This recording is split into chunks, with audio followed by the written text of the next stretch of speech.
Very quickly, the Lisa brothers have informed me that their tape is on sale for $10. They also have the rendition of the tune that they've created, the Amadou Diallo song. So you can get the tape on sale for $10. So make sure you do that. Those brothers are fabulous. Let us, without further ado, bring on our speaker, who is an African scholar. And without question, he is going to drop some heavy information on you. He's ready. We're ready with him. He has his slides. Not yet, Jackie. I think you was ready, but I saw your hand go up. But I'm just going to say, brothers and sisters, please be informed that this brother will enlighten you. Let us bring on our brother, Mausiki Scales.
As it is in the tradition of our ancestors, I would like to ask for permission to speak from our elders.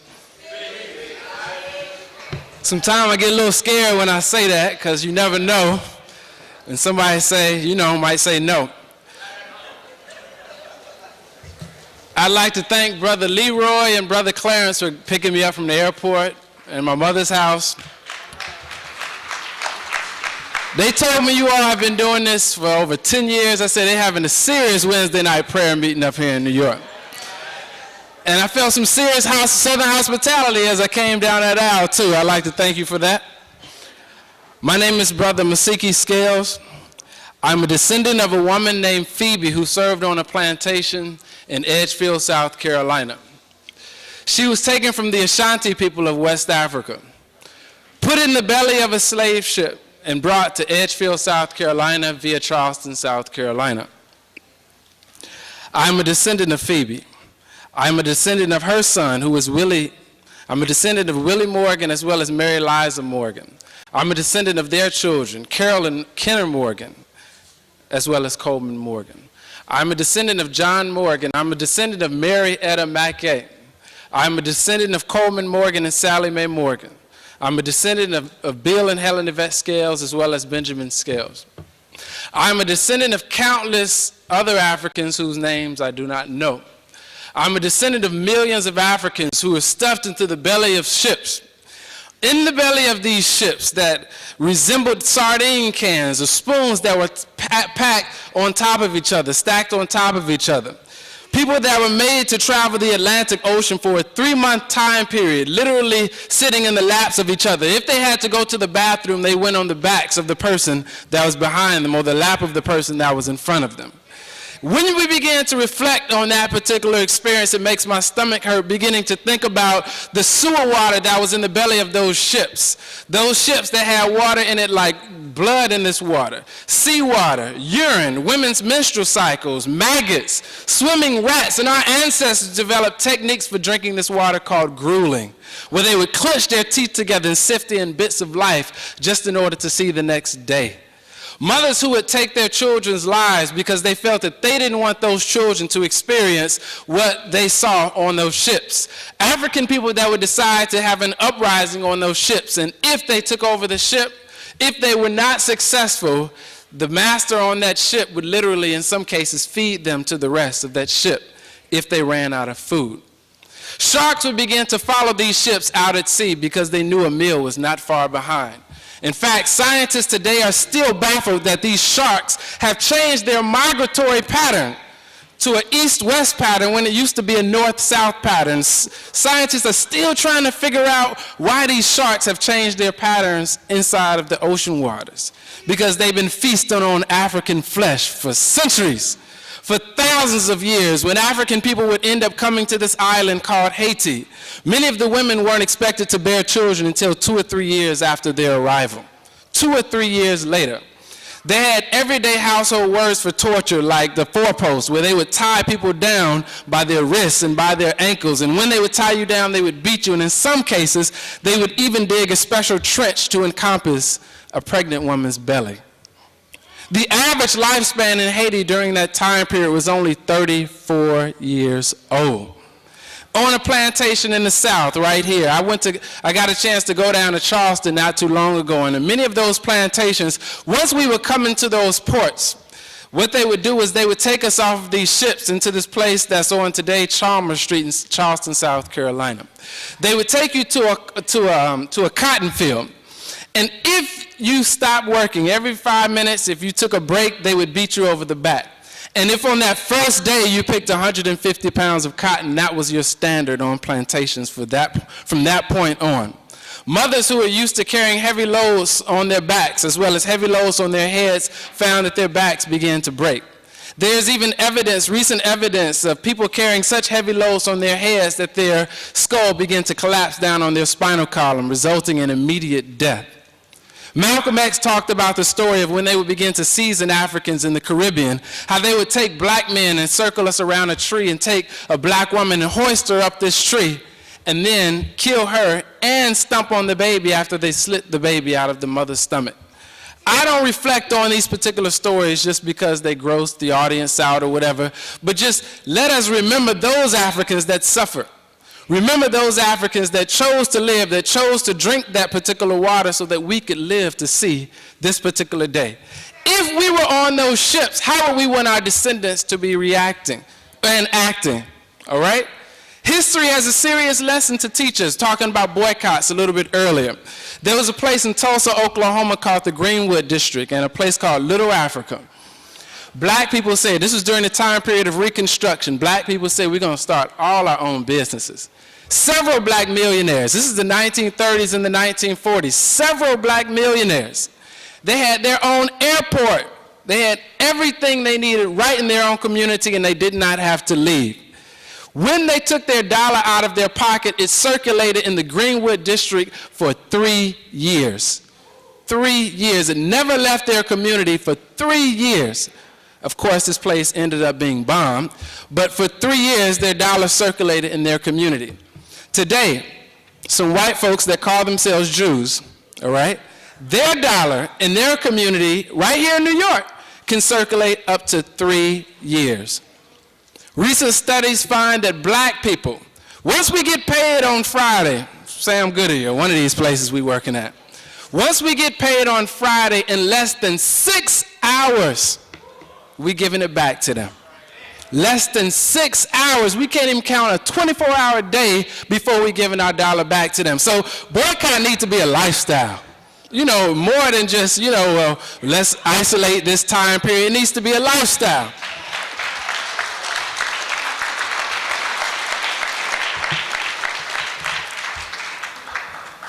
In reflecting on all of those years of struggle by African people and all of those years of suffering, when we begin to think about some of the atrocities that I mentioned, multiply that times 400 and 500 years, and it's still going on.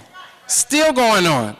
Elk Creek, Virginia, brother went to a party. He was the only black person there. The next morning, his head was on the front yard, separated from his body. Elk Creek, Virginia, 1997. The dragging death in Texas. And it's off the hook up here in New York. All right? That's a little term we have down there. Off the hook, off the chain. Maybe DMX might say that on his next one. All right.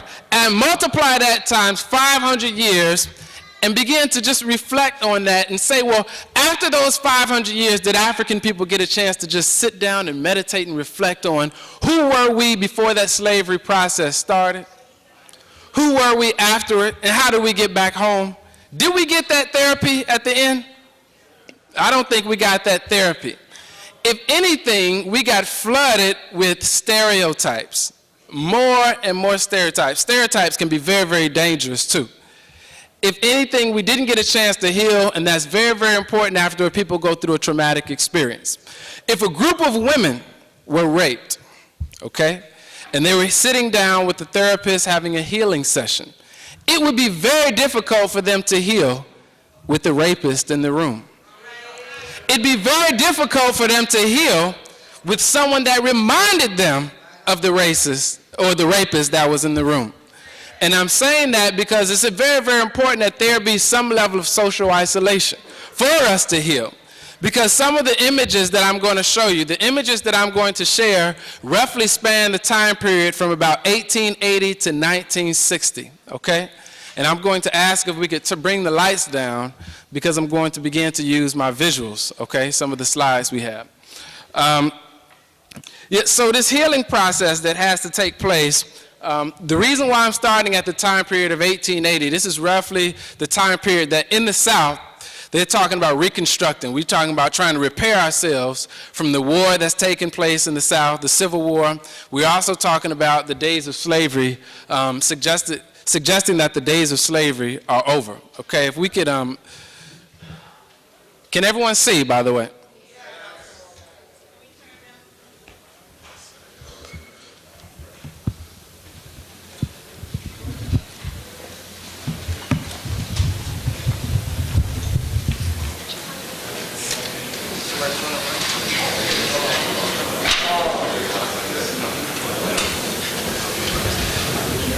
Can we bring the lights down just a little bit more?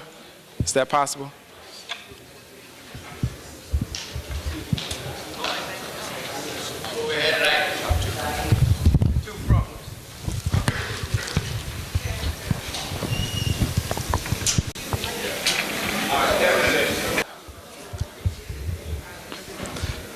All right. This is one of the slides that I like to start with because this is sort of taking us back through an experience and to the suggested healing that needs to take place. This is an island. This is off of an island 2 miles off of the coast of Dakar, Senegal. This is one of the dungeons, and they call them castles, but I don't like that word to describe them. This is one of the dungeons that African people would be held on Gorée Island in Dakar, Senegal. You could be held in one of these ports, on one of these dungeons, for almost a year, literally waiting for a ship to bring you in. If we could have the next slide, please. They call this the door of no return, but they're changing that. Many of the people that took us on tour said this is the door of return because African people are coming back to their culture, coming back to our ancestral ways, coming back to reconcile what's taking place, what has taken place and the crimes that have taken place in these dungeons. One sad thing that I must say, however, is that many of the Africans that live near these dungeons don't go visit these places themselves because they need to heal from this experience much like we did, okay? They lost us. We're the family members that went to the marketplace and never came back. All right? In many cases, we are the brothers and sisters of these people that are living right around these dungeons, and they need to recognize this as well. Next slide. This is the type packing that I described earlier. how people were packed so tight on those ships, you literally, again, had to go to the bathroom of the person behind you or the person seated in front of you. Many cases in the belly of these ships, people drowned in their own waste. They even began to come up with terms to describe someone that had helped you survive this particular journey. In Suriname, they call this sipi. Sipi. We call it shipmate on plantations here in the mainland. Okay, next slide. Two. Got to do two of them this time. Okay, this begins the presentation regarding the period from 1880 to 1960. Slavery in America suggested the innate inferiority of African people, okay? They didn't even question it. There are people that even talked about, you don't even have to teach them. They can never learn to read. They can never learn to write. We'll begin to read the memoirs of someone like Booker T. Washington, how he had to sneak and read under candlelight. He had to sneak and read under moonlight. That time period during slavery, it was automatically suggested that we were inferior beings. There was only a couple of stereotypes that really were able to be successfully implanted into the minds of Europeans during this time period. One of those stereotypes is the happy darky. The happy darky stereotype suggests the civilizing principle of slavery for African people. All right, the brute was the other one, the person that was unhappy with the conditions. And that second stereotype didn't really fit the mythology that European implanters began to suggest in the American South. These objects that you're about to see, whether they be postcards, posters, whether they be trinkets like this one, all were created by European people. This one was made in Germany. It shows a very, very large smile on this particular app. Suggested that this is an African person. The eyes had springs and sprockets behind it. So this would be a conversation piece between two Europeans about African people. Usually you're going to see a smile that's taking up 50% of the face and eyes that, again, shake in the background. Next slide. This one is a little bit hard to see, but it reads, "Little African, a dainty morsel," and it's showing an alligator pursue a small black child, okay? This is, again, is in the social fabric of America. This is not something new, okay? From the period of slavery all the way up into the present, there has been the devaluing of African life. What is this suggesting? To put little African, a dainty morsel with a small black baby on the beach being pursued by an alligator or being pursued by some other type of beast. But yet these type of themes permeate for about 80 years plus, and they still have implications in the present day. Little African, a dainty morsel. Next slide. Zulu Lulu will make your guess, B-U-S-T, out laughing. Here we're seeing mockery being made over the African woman's body, okay? During this period of slavery and thereafter, African women were juxtaposed to European women. European women, this is the Victorian age for them. If you went to Europe during this time period, they would have on gloves, they would have on 2 and 3 skirts and lace over their face and hat, umbrella, you know, all of these different types of clothes. African people function in a very, very different way. The environment was tropical. You know, we didn't have the same type of lustful nature and aggression toward each other. And nudity is viewed totally different in the two particular realities. Zulu Lulu will make your guess, B-U-S-T, out laughing. The reality here, again, the mockery being made over the aging process of the African woman. The first one you're seeing Lulu at 15, and lastly you're seeing her, I guess, in her 60s or 70s. The irony is that there's a lot of effort by Europeans to begin to imitate these type of features, whether it be in fashion, etc. There was a sister by the name of Venus. They called her Venus Hottentot, okay? Sister from South Africa had the extended buttocks that scientists call stereotypes. During the time period, the time period, the 18th century and thereafter, Europeans who had seen this woman even made a dress based on her features. The dress that extends out in the back. Some people probably wore it during the prom, all right, with all the rings and springs and sprockets, to suggest that there's something back there when it ain't really nothing even back there.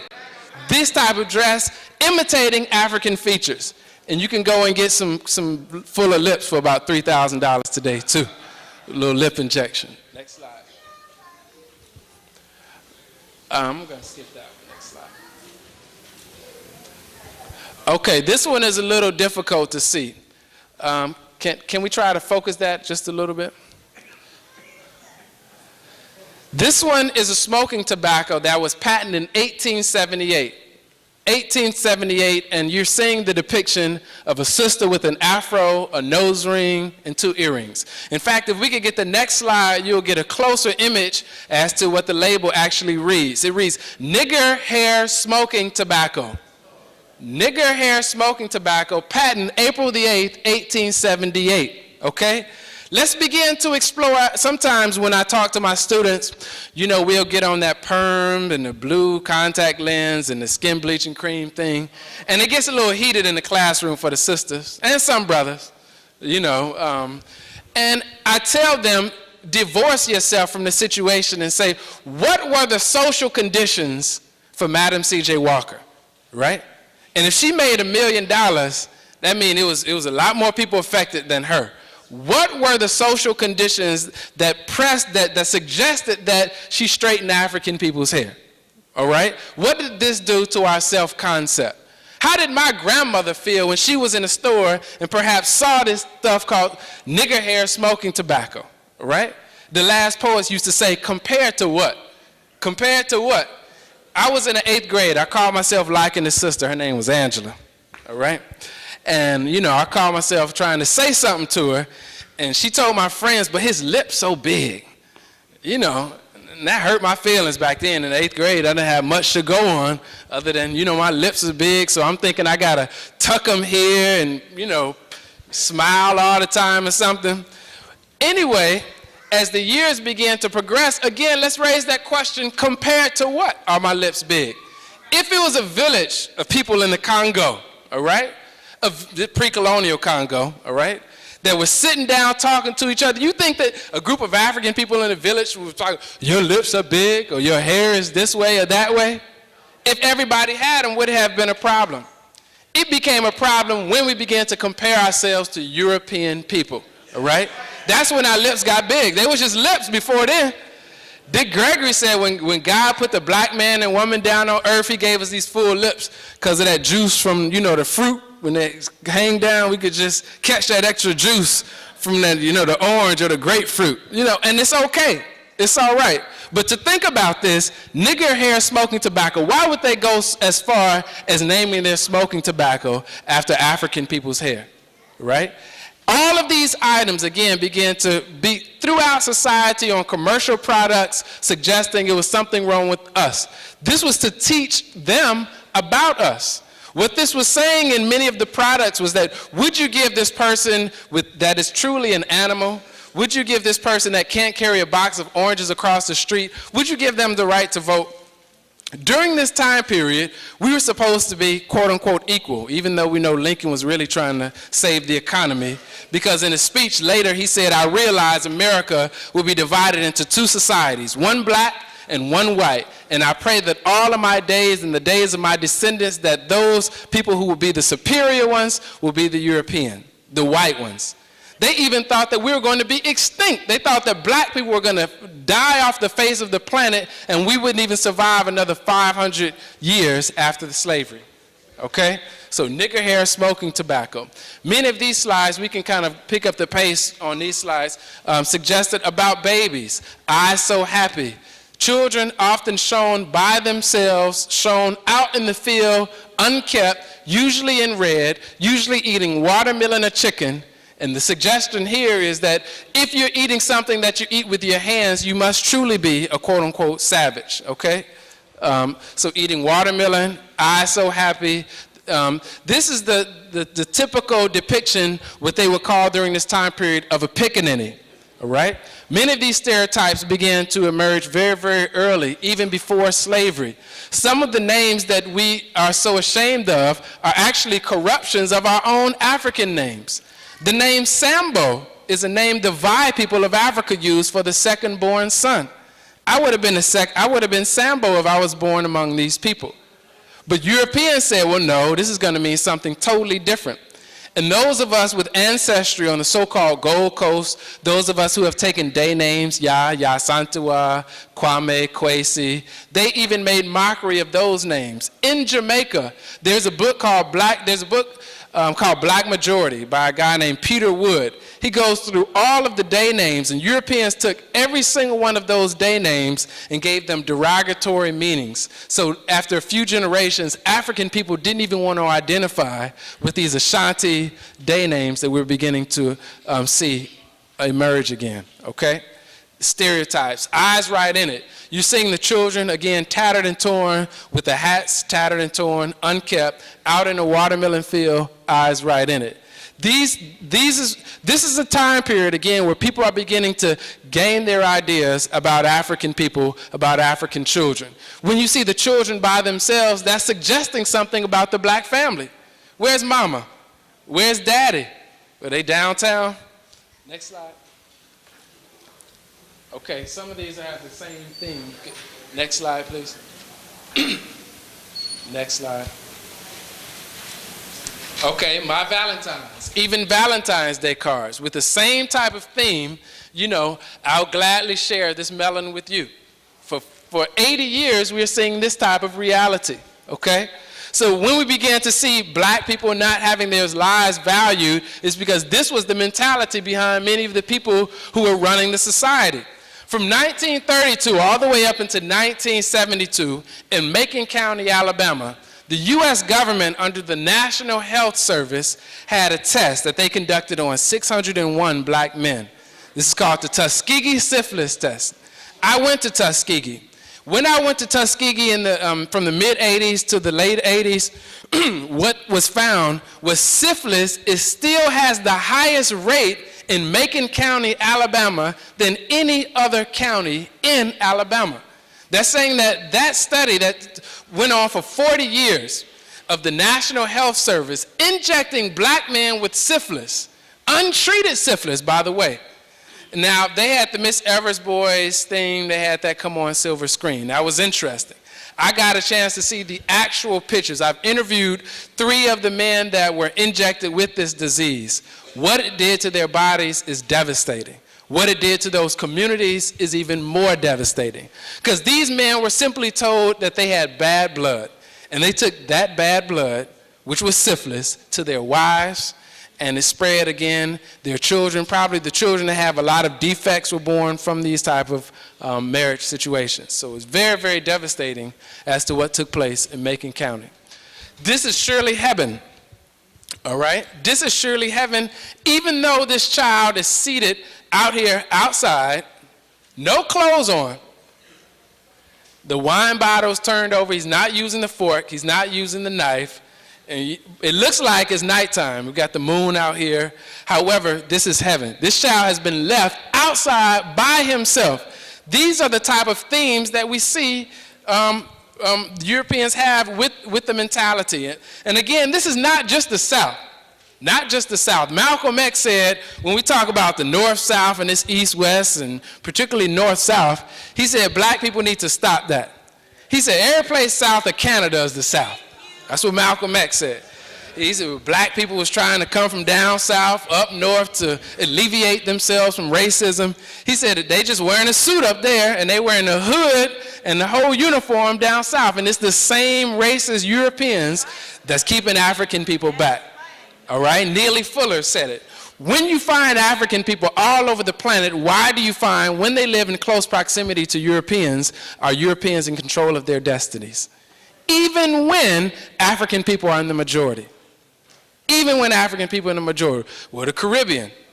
Think about the Caribbean, whether it be Nassau or whatever. Most of the fanciest hotels are owned by Europeans. Sure, it's a black person at that clerk, you know, at the desk, or somebody's pushing a broom, or, you know, controlling many of the institutions. But for the most part, what we're finding is those institutions being run by Europeans. I need to pause for a little water. I'm getting hoarse up here.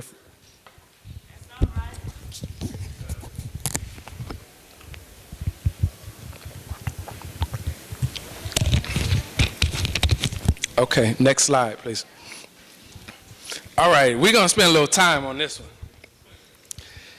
This one reads, "There's a new coon in town." And who's bringing the so-called coon? The stork. And what does this black child have in his hand? That's a razor, okay? It could be a squeegee. It could be a wallet. Why am I saying that? They are suggesting in this particular slide that when black children are even born, they're born with criminal tendencies, all right? When black children are born, they are born with criminal tendencies. They tried this in a study in the 1970s in Washington, D.C. They took a target group of 8th grade black boys and compared them to an 8th grade group of white boys, and to suggest that the black boys were more prone to criminal behavior. This is a problem. How do these type of stereotypes begin to emerge in people's mentalities and people's minds, okay? I've taught at Morehouse the past 4 years, and I've taught at Morris Brown for 5 years. Okay, I walk from campus to campus. If any of you have been to Atlanta, my people from ASCAC have just returned to Atlanta, from Atlanta. When you walk from campus to campus, you'll realize that all of those schools, whether it be Morehouse, Spelman, Clark, Morris Brown, are in the same general vicinity, in the same area. You could pretty much walk from one to the other. So I would walk from, Morehouse, and I'd walk to Morris Brown, less than a mile, okay? And I got my briefcase in hand, and I'm walking down the street, and a car pulls up, and somebody pulls up and said, "Brother, what kind of incense and oils you got there in that bag?" I said, "Why do I have to have incense and oils?" 3 o'clock in the morning on my own porch in Atlanta, Georgia, my house alarm goes off. I'm on my back porch. I'm going out to see, this is the kind of alarm that calls the police company. I don't know if that's good or bad. But I go out on my own porch to check my house. 6 policemen, all white, pull their guns on me, right? On my own porch at 3:30 in the morning on a Wednesday night. I could have been a statistic. I keep my wallet in my front pocket, so when I went to reach, to show them identification, again, I could have been another statistic. So maybe this is what Giuliani has going on in his mind, that, this notion that when African people come to the planet, that they're criminal or are prone to criminal behavior. It's in the social fabric of America. This didn't start yesterday. This didn't start with the protest today. It's in the social fabric of America. There's a new coon in town. From the time period you come to the planet, we got to watch out for this child. He's going to pull out a razor. He's going to steal a hog. He's going to steal something from me. And in the context of slavery, there's no such thing as black people stealing.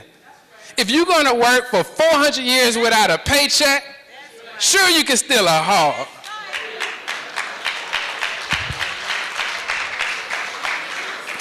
Because they didn't consider it stealing. They did not consider it stealing. Even when we began to have our revolts, black people began to show a level of humanity. In 1739, a group of African people outside of Charleston, South Carolina, in a place called Stono, decided to have a revolt. And they did as my brothers did earlier. They pulled out the drums to start their revolt. They said, Africa is at the forefront of our particular struggle. When they pulled out these drums and organized, when they began to kill those very people that had been killing their people, they even saved some of the ones that considered good masters. Is there a such thing as a good master?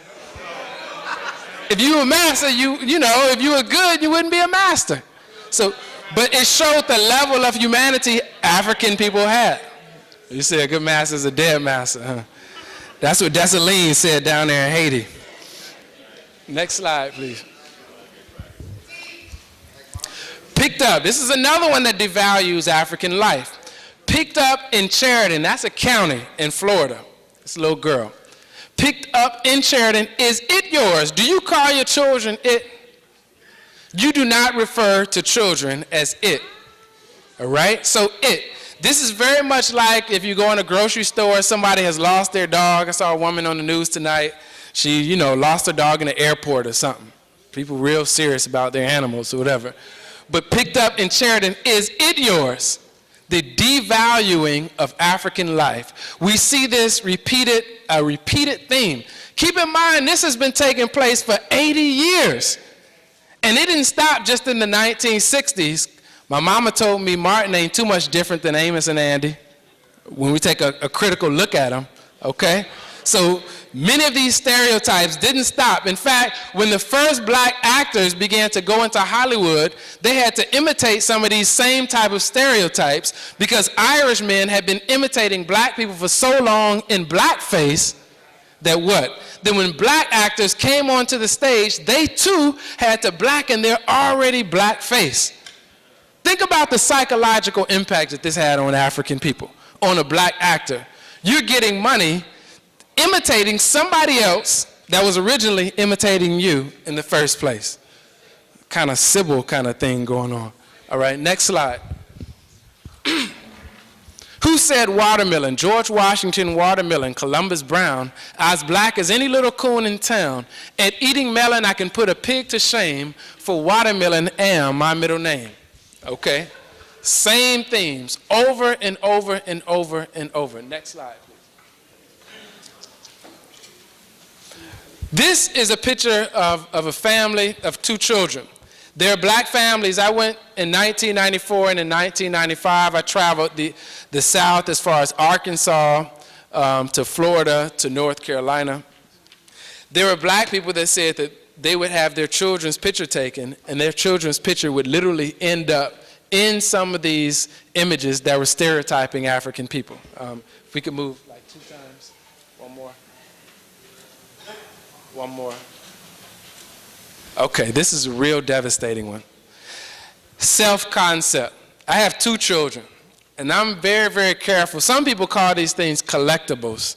I have a hard time putting this up in my kitchen, and I won't put it up in my kitchen. This one reads, Pear soap, the purest and the most durable. It is so pure and so durable that it can what? It can take this black child and make them what? And make him glad about it. He's looking in the mirror. He seems quite pleased with what he sees in the mirror, right? Pear soap. Pear soap, many black people that I talked to throughout the South said the last place to integrate, y'all can rescue me if I'm wrong, was the swimming pools.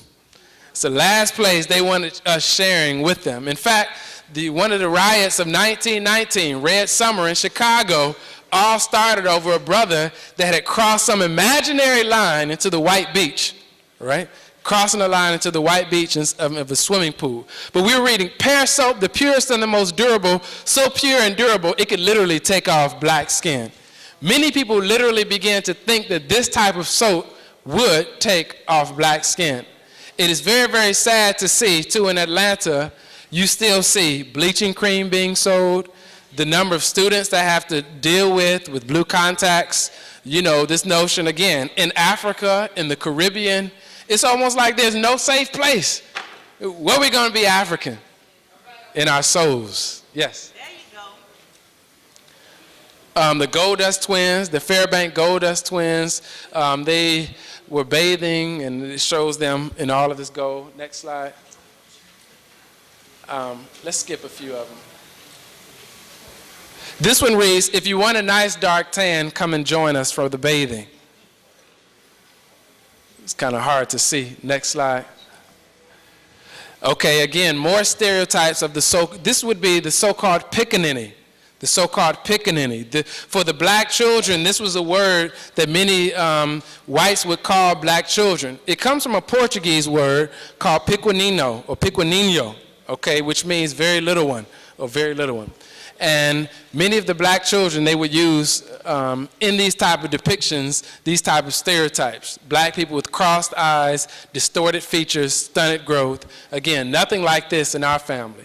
Nothing like that in my family either. So it's a crime that these type of images, again, just began to permeate throughout society for years on end. Nothing like this in our family. Next slide, please. Little Black Sambo, again, there's that word, a Vi word, which means second-born son, second-born son. Little Black Sambo was supposed to be about this small black child. Again, that word pickaninny was also believed to be associated with the word too small to pick any cotton, too small to pick any cotton. Next slide. Let's skip a few of them.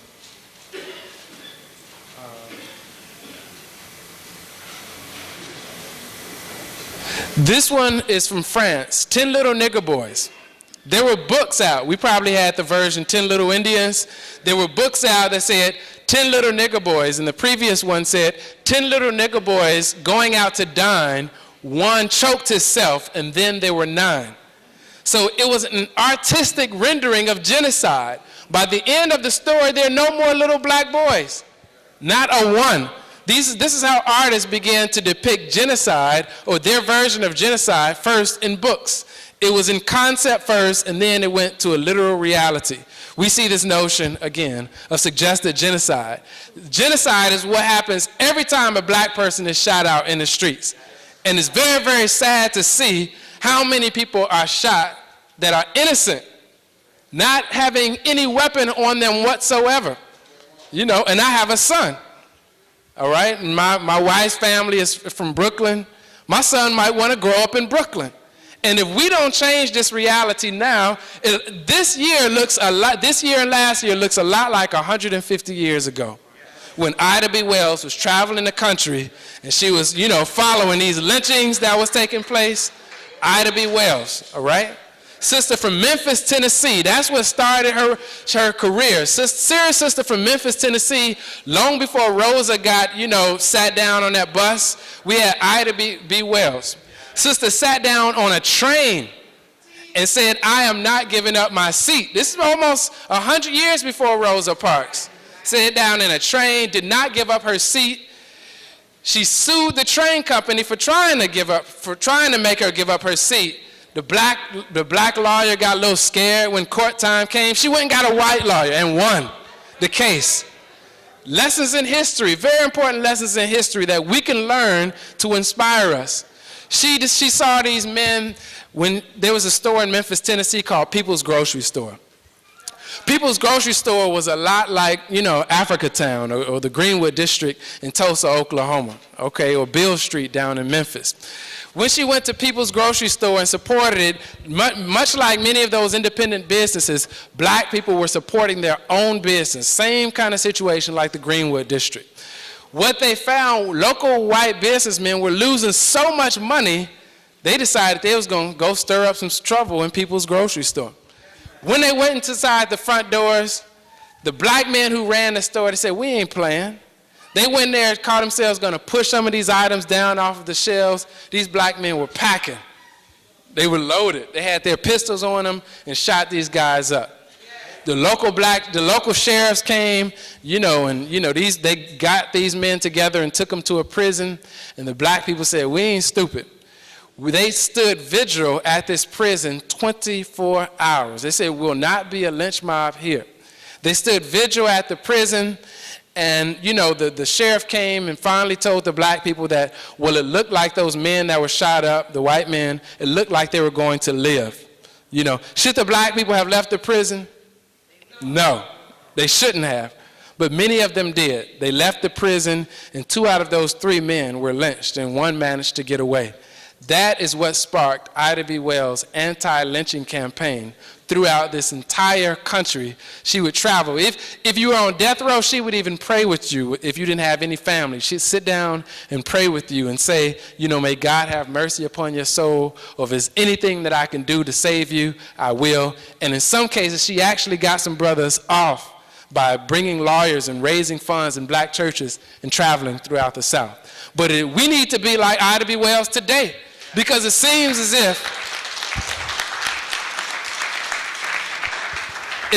if not much has really changed since that time period up till today. And that's sad because, I hear many of people, and it's older people sometimes, and young people, will say, well, haven't we come a long way? I say, well, how long does your history go back? I think that there's a problem. I think that it's important to start in Africa. And I say that, very, very seriously. It's important to start as far back as we can go. I had one of my students tell me he wanted to be a Kappa. I gave him Stolen Legacy by George G.M. James. But I also asked him the question, why? And he said, because, it's a family thing. It's a generational thing. I said, do you realize you can't trace that back 100 years in your family? not 100 years in your family. But when we talk about African traditions, you first go to the seashore and begin to count the grains of sand in the ocean. Then you have but a fraction of our beginnings, Yikwe Arma. Begin to count the stars in the heavens, and then you'll begin to have a fractions of our beginnings. Count the drops of water in the ocean, and that is not even the beginning of our history. Saying that our particular legacy is so ancient that people can't even account for how ancient it really is. We got to think about that when people start saying we've come a long way, because they started in slavery.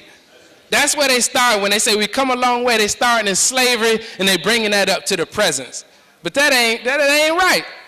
You know, we can't title our books from slavery to freedom, because we was free before slavery, so from freedom to slavery to freedom. All right? Malcolm X said if somebody has a knife 9 inches in your back and they pull it out 3, is that progress? No. Is that progress? Okay. So we have to put things in their particular context, in the entire scheme of things, as far as how much we've lost, how much we've gained, have we really advanced? If we're still losing brothers and sisters the same way we were 100 years ago, how much has changed, all right? And who are we depending on to reconcile those issues? We can't depend on anyone else but family to take care of these type of issues that affect our community. Okay, next slide, please. Next one. Okay, this one is another rendering of the lack of value of African life. This one reads alligator bait, and it shows black children. Alligator bait, but yet it depicts black children. Keep in mind, this went on for years and years and years at a time. So when other people look at you, do they see alligator bait? Do they see descendants of Africa? Do they see descendants of rulers? I could say kings, chiefs, blacksmiths, weavers, carpenters. Do they see descendants of them, or do they see alligator bait? Okay? When I get on, the elevator and she's clutching her purse, I ain't Professor Scales no more. I'm not no respectable person to her. I'm the average you-know-what. That's going to bust her over the head. Sisters, too, they follow you around the store. Why you carrying them bags? Why you wearing that coat? Young brothers and sisters can't even dress the way they want to. If you dress a certain way, this means this. You have drugs. No, I don't have drugs. That's not enough. It seems as if they have had this same type of mentality that is something inherently wrong with us as African people. There's something inherently wrong when we can be rendered alligator bait. Can you imagine? This went from the symbolic to the literal. One of the research teams that went to Louisiana to research said in the 1940s there was a black woman walking on one of the bayous. They took her child, 3 drunk sailors, white sailors, took her child and cut her child up and used it for fishing bait. This is a documented story in one of the communities in Louisiana, okay? And what I'm saying is this is in the 1940s. The community that still lives there says that 3 years after that event took place, there was terrible storms that came and just ripped this particular area apart. Dick Gregory says the same thing about some of the hurricanes that usually start in West Africa, and they follow the journey of the Middle Passage all the way here, that destructive path of the Middle Passage, and they follow. Is this nation, is this nature, Mother Nature, looking out?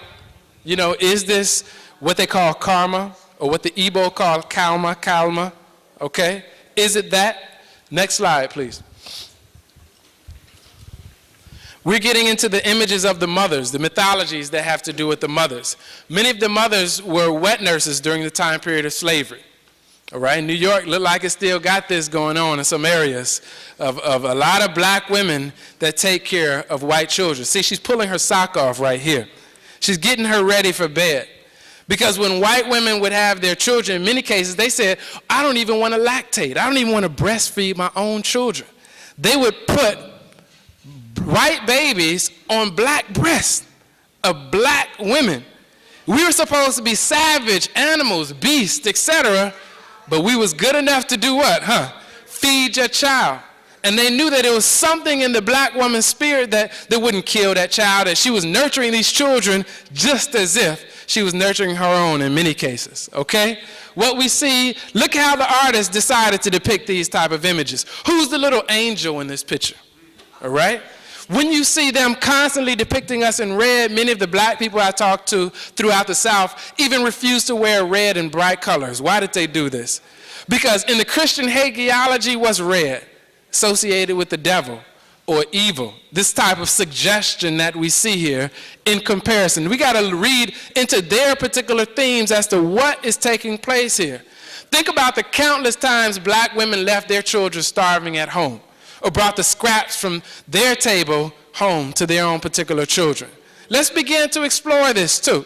You know, in the scheme of slavery, this child could own this woman. Could own this woman. There's a song they sang in Jamaica during slavery called Take 'Em to the Gully. And this is a very, very sad song about a gully. Because Massa would say, if your 80-year-old grandmother couldn't cut enough sugar cane in Jamaica, they would make her own grandson dig her grave and in many cases bury her alive. This is how the British planters did their business in Jamaica, much like the French planters did their business in Haiti, all right? We need to get over who had it worse, because it's a bad story all over.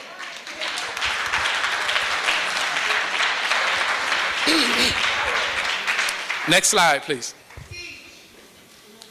All right, this is Halls. The same Halls from the Halls cough drops. This is the same Halls company that has this out. This is Mammy that's serving the family, again, taking care of their children. It's like Nell Carter. Y'all remember her? Was that Give Me a Break? That show?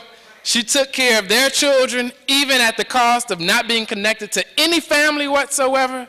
These type of stereotypes have crossed over from the mythology onto the television screen and is living a whole nother mythology, a whole other mythology. And black people, we sometimes even buy into these themes as if they are our own.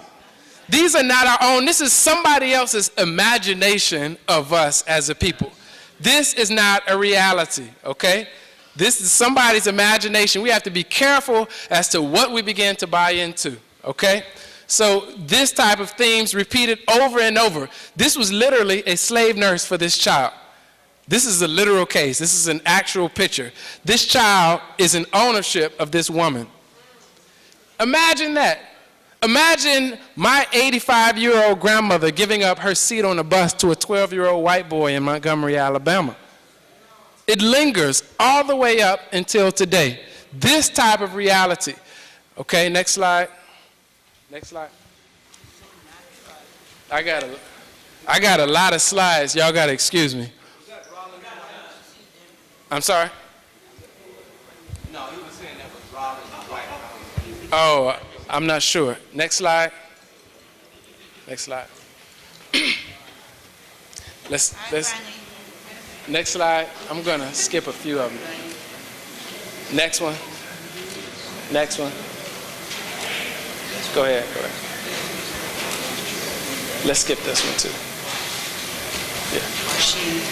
One more. One more. Go ahead. It's just a few more I'm trying to get to.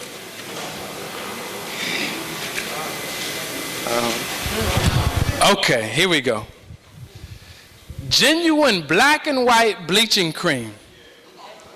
All right. We getting warmed up now. It's still around? All right.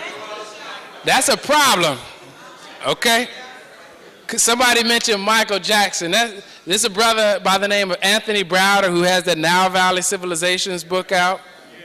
And in there he has that picture of Michael Jackson and Stephanie Mills and all of these different people who have decided, Diana Ross, decided to get this type of surgery to cut some lips away, some nose away. Funny thing about it is, Patti LaBelle just wrote a book on positive self-imagery, positive thinking, but yet she went and got this surgery done and got her nose cut in half. That's a problem. That's really a problem. And if these are the so-called successful ones, the ones that's got a little money, what type of message is that sending the rest of us poor ones that's trying to get somewhere, all right? Let's look at this. Genuine black and white bleaching cream, let me read you some of the ingredients. Contains ammoniated mercury.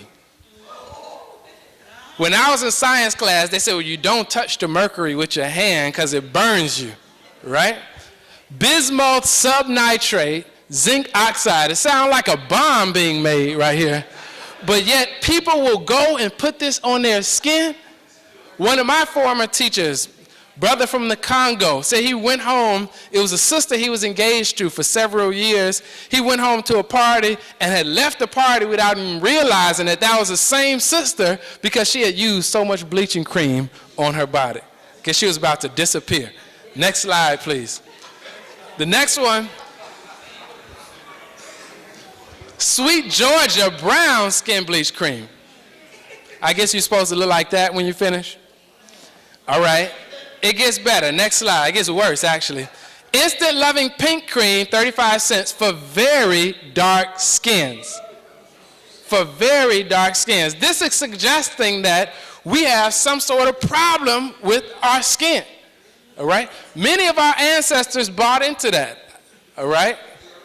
My grandmother, peace be upon her, when my mother would go out into the fields in Sally, South Carolina, right? One police town for the longest. Sally, South Carolina, she'd make her put on this big straw hat, long sleeves or whatever, because you weren't supposed to get blacker. You're supposed to go in the other direction. So even though we weren't around, and I'm saying we, because many of my elders here were around, even though I wasn't around, I still feel the full impact of this punch. And I think more young people need to see these type of images because I hear right on a historically black college campus, one that I've committed to teaching at, students say, well, was she pretty to be black? You know, we don't even realize where it comes from. And just to prove it, students also say, get your cotton picking hands off me. Never picked a day of cotton in their entire life.